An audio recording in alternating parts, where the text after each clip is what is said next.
reincarnation explains away several otherwise superstitious phenomenon. At least this is my take. Murmurations, schooling fish, phenomenon logically explained. Schooling fish are one of the world's most wondrous natural phenomena. Let's start with humans. I've determined that who you are is who you were in previous lives. We return to ourselves many times life after life. But not always. You also return from who you hung with the most in the previous life.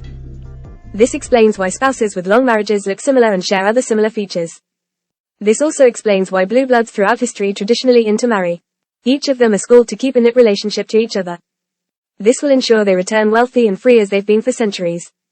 This is why they loathe the commoner and scorn against marriages venturing outside of their cliques. They act as if they're of one mind when in a big way they are, since they've all reincarnated to each other. So how do schools of fish swim in perfect unison? Not how, but why is the question. Schools of small fish and flocks of birds move with the individual members precisely spaced from each other and move in sync. Scientists will say there's a time gap, but there's not. So why only the small fish and birds do this? Science will tell you it's due for protection.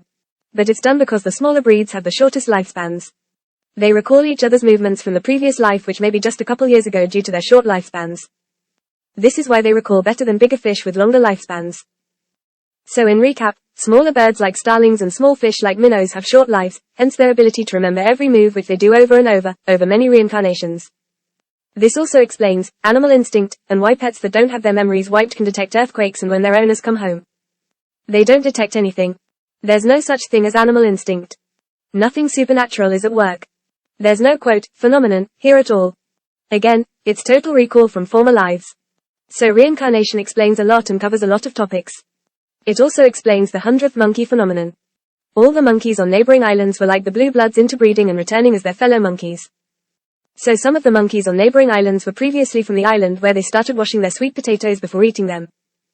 Not having their memories wiped, they remember knowing to wash the potatoes before eating them. There's other solve examples, but this is a decent start. So what can we gain from such knowledge? Try to keep your relationships knit like the elites. Only hang with people you would like to return as, including wealth, since wealth generates freedom, the key to a happy life. Freedom is king. Cheers.